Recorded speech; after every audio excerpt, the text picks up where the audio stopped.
How's it going, everyone? This is MWIII, and I'm bringing you a nice, almost double MGB gameplay with the XRK Stalker, the new DLC sniper that came with Season 1, I believe. It's a really good sniper. I prefer this over the Cat AMR. It has a faster ADS, faster sprint to fire, equal damage. It definitely has shorter bullet velocity and damage range compared to the Cat, but for multiplayer, this is way better. I really struggled to get a nuke with this gun. I've tried multiple games and I've always died because I missed a shot and then someone quickly turned on me. So it took a few hours to get this gameplay going.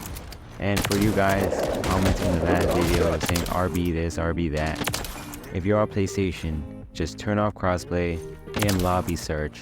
What do I mean by lobby search?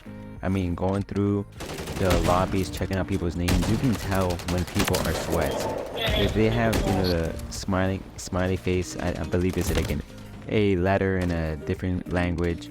If they have YouTube YT, if they have Kick, if they have Live, if they have TTV, something like that.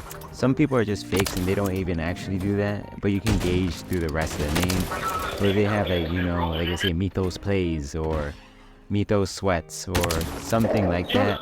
You can just tell when people are sweats. If they're sweats, you just back up before the game starts. So it's not too hard. I encourage you guys to do that.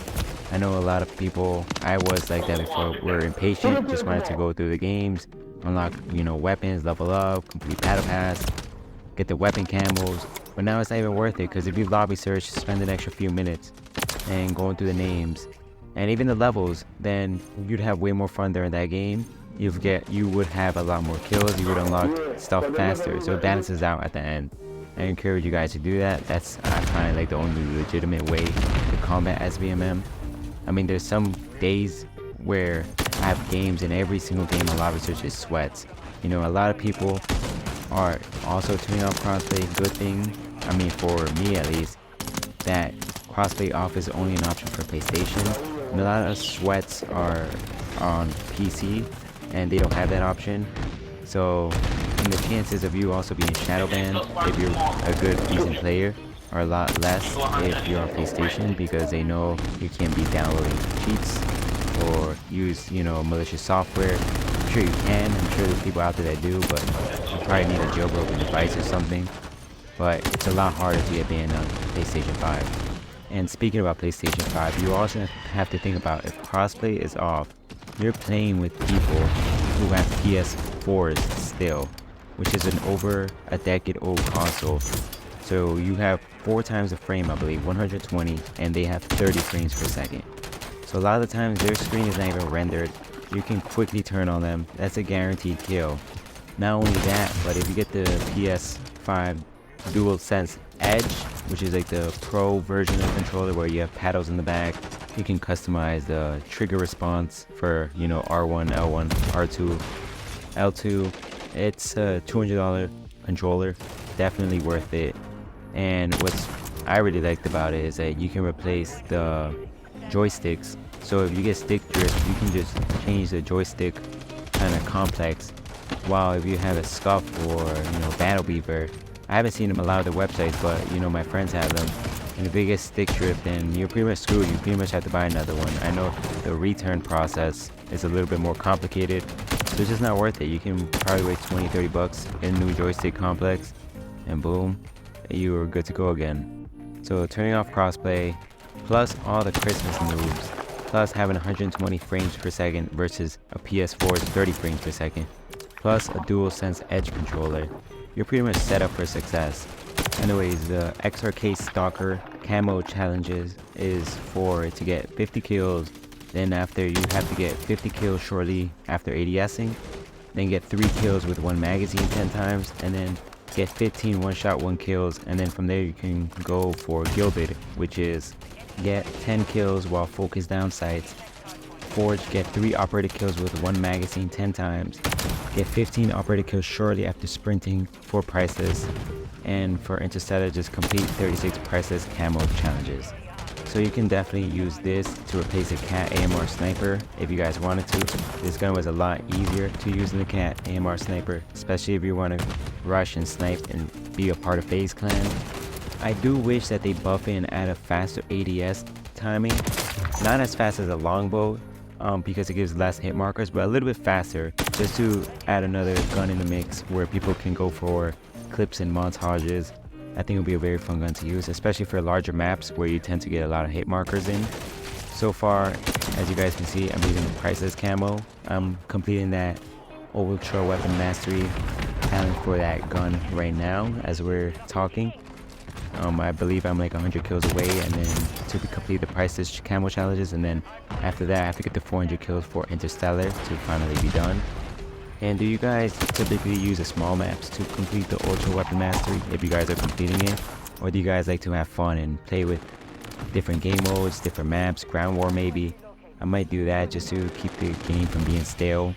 In Modern Warfare 2, I completed the camo, the ultra weapon mastery challenges for each weapon, pretty much just a shipment. So I was getting the 1,000 kills for 51 weapons, so 51,000 kills just in shipment. It was okay, it was fun, I still enjoyed it, but in this game, since shipment is pretty much the same, I might just go play some meat or rust or even the larger maps just to keep it more fun. This year, how I will be switching it up is I'm going to be completing 2 guns at the same time, meaning that I'm going to go for 100 kills with one weapon and then 100 kills for the other one to complete Gilded, and then 200 kills with Forge with one gun, and then go back to the other one and vice versa until I complete it. And they're going to be weapons from different weapon classes. Last year I just kind of grinded and completed the whole 1,000 kills straight, but it becomes very boring fast. So I might do weapons that I don't like with weapons that are meta weapons or easy to use. So maybe like an AR with a knife or a shotgun with an SMG, just to keep it fun that way and keep it from, you know, feeling like a drag. And what are you guys thinking about what's kind of going on in the Twitter world? I don't know if you guys know who XO Ghost is, but he pretty much uploaded a clip of him, you know, fragging out a whole lobby using the DG56. So if you put it, it's a burst weapon, but if you put it in manual mode, it, you know, single shoots, but a lot of PC players are setting up macros so it behaves like an assault rifle. And a lot of people are saying this is cheating, and others are saying it's not because it's not bannable, or at least it's not, doesn't say anywhere in TOS. So what do you guys think? Is it bannable? Is it cheating? In my opinion, if it's not an option in the game, then I wouldn't say it's cheating necessarily, but it's not right. Similar to like how controller has aim assist and mouse and keyboard doesn't. That's how it's set up, that's how the game is set up. It's not in the settings. But let's say if you add a soft aim so you can kind of match aim assist with controller, that's cheating for sure. It's similar to that in a way, using macros, because it's something that's outside of the game's realm of the options. So now I'm needing more that is in the cheating side. I still think you need skill to aim and skill to shoot. And if a controller player can't have that same option, it's just a complete disadvantage. I know people who play on PC are gonna just shit on me because I'm saying that's not fair for controller players, and then they're gonna say, oh hey, controller players have aim assist and it's very strong, and mouse and key doesn't have aim assist. But mouse and keyboard can quickly flick on a whole bunch of targets, do a 360, 180 slide cancel on everything in a way faster pace than controller players. So they each have their own perks. But no, I do not think macros should be allowed in the game because it's an external option setting that's being done, not within the Call of Duty settings, but within the computer settings. So no, it should not be allowed in my opinion. And if you guys have noticed, I was so lucky to get this nuke in this game, because if I didn't, I'm pretty sure we would have lost. I mean, I was not playing OBJ, so yeah, you guys can talk shit and say I'm ass, why am I not being a team player? But I was trying my best to get this game in. I've been playing a lot of hours and it wasn't working out, so I was like, you know what, screw OBJ, I'm just going for kills. And then after I got my kills, I was able to move around more, get my streaks, use my swarm, and so that helped out a lot. I pretty much kept them locked down in their spawns. And I almost dropped the double MVP early on in the game. But unfortunately, I got killed and that was stressing me out, but we got it. So what are you guys' thoughts on the XRK Stalker so far? I think it's a really good sniper. I did enjoy using it. And shout out to all you guys who just subscribed to my last video. My last video got over 1,700 views and I got close to 20 subscribers from it. So I appreciate every single one of you watching and subscribing, and I hope you guys enjoy this video. I'm looking forward to talking to you guys a lot. So please enjoy the rest of the video. Class setup will be coming shortly. Thank you guys.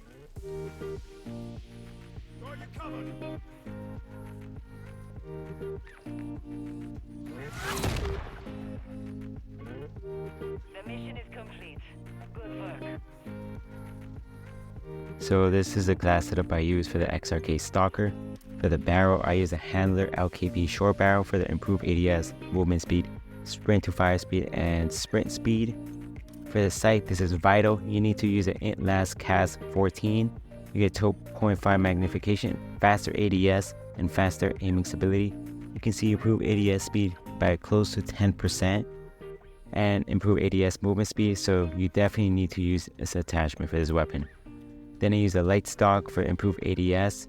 It helped it by 4%, not a lot, but this is also essential. It improves rechambering speed so you can have a faster fire rate where you can go for longer streaks, and a 10 round mag.